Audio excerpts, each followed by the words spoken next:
একবার তোমার একটু দর্শন পাবো তাই।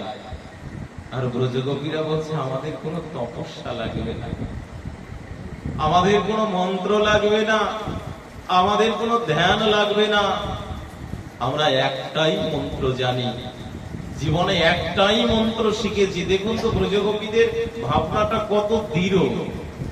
বলছে আমরা জীবনে একটাই মন্ত্র শিখেছি। ভগবান সব জানার পরে বলছে এই মন্ত্রটা কি আমাকে একটু শেখানো যায়?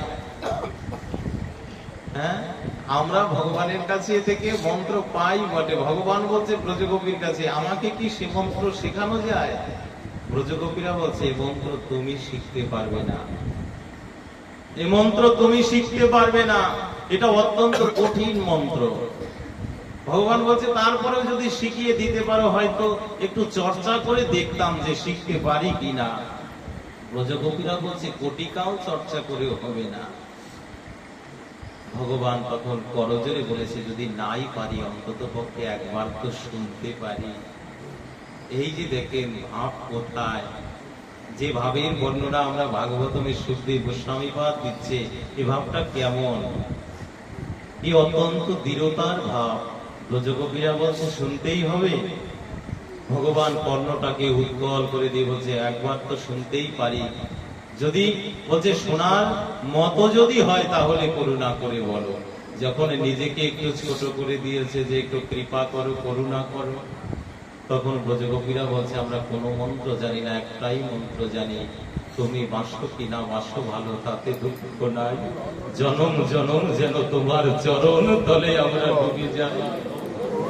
আমাদের জনম জনমটা যেন কেটে যায়, তুমি ভালোবাসবে এজন্য তোমায় ভালোবাসি না। কি বলবো, আচার্যজন এত সুন্দর রূপে ব্যাখ্যা করেছেন এ জগৎ সংসারে আপনি যাকে ভালোবাসেন এ কারণেই সে আপনাকে ভালোবাসে, নচেত আপনাকে ভালোবাসবে না। আপনি কাউকে ভালোবাসা দেন বিধায় আপনাকে ভালোবাসে, এটা জগতের নিয়ম, সংসারের নিয়ম। আপনি একজনকে ভালোবাসবেন সেও আপনাকে ভালোবাসবে, কিন্তু আপনি একজনকে ভালোবাসবেন না, সে বাঁচতে পারে না।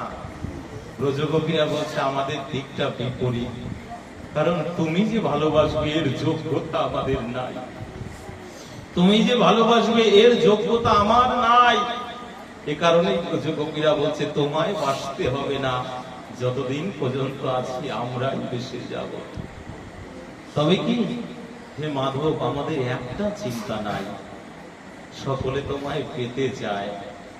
দেবতা থেকে শুরু করে জঙ্গর্ভ দানব মানব কিন্নর স্থল জল যত প্রাণী আছে সবাই তোমাদের পেতে চায়, কিন্তু তোমাদের চরণে, তোমার রাতুল রাঙা চরণে আমাদের একটাই নিবেদন, আমরা কোনোদিন পেতে চাই না, কিন্তু একটা জিনিসই চাই, যদি কোনো না কোনো কোলে এই মনুষ্য জন্ম নাও দাও, যদি এই ব্রজ বিপিনে জন্ম নাও দাও, যদি কৃমিকীট কুলেও পাঠিয়ে দাও, তাহলে একটাই চাওয়া, ওই কৃমিকীট কুলে যাব তাতে ক্ষতি নাই, কৃমিকীট হয়ে জন্ম গ্রহণ করব তাতে কোনো ক্ষতি নাই, জীবনে যেন তোমায় না ভুলে যাই, তোমায় যেন ভাবি।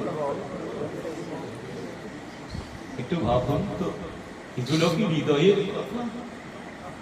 এগুলো কি কোন শাস্ত্রের পাতায় লেখনী দ্বারা লেখা যায়? ব্রজগোপীর ভাষা লিখবার মতো শাস্ত্র গণেশকে দিয়েছে, গণেশ বলছে বেশ খুব শ্লোক হয়ে যায়, এগুলো পারছি না, এই ভাব গাম্ভীর্যতা আমার নাই। সিদ্ধিদাতা গণেশ পর্যন্ত বলছে এই শব্দ কি দিয়ে লিখবো, জীবনে যা অবিস্মরণীয় কোনোদিন ঘটে নাই, কোনো কালে যেটা কেউ শুনে নাই। ব্রজ বিপিনে ব্রজ গোপাঙ্গনাগণ বলছে আমরা এটুকুই চাই, হয়তো আমাদের নিচু কুলে পাঠিয়ে দাও, কোনো দুঃখ নাই। কত কোটি কল্পকালের তপস্যা ছিল বিধায় আমাদের ব্রজ বিপিনে জন্ম দিয়েছ, কিন্তু কি হলো, এ জন্ম পেয়ে তো তোমার ভজন করলাম না, এ জন্ম পেয়ে তো তোমার সাধন হলো না। এ কারণে হয়তোবা এর আগত জন্মটা, এর পরবর্তীতে যে জন্ম হবে সে জন্মে হয়তোবা আর এত সুন্দর দেহ আমরা পাবো না। তাই ব্রজগোপীরা আগেই বলে দিচ্ছে সেদিন হয়তো বলতে পারবো না, তাই তোমার কাছে এটুকুই নিবেদন, যদি জীবনের তরে নিচু কুলেও ফিরে যাই, পশু কুলেও ফিরে যাই, তাতে দুঃখ নাই, যেন তোমার চরণের প্রতি দিব্য অনুরাগ থাকে। প্রভু তোমার চরণটা যেন ভুলে না যায়। যতই সংসার দাবানলে পড়ে থাকি না কেন, এই সংসার চক্রে যতই পড়ে থাকি না কেন, যেন তোমার চরণটাই স্মরণে থাকে। এই শব্দ কি দিয়ে ব্যক্ত করবে? এগুলো কি দিয়ে বিশেষায়িত করবে?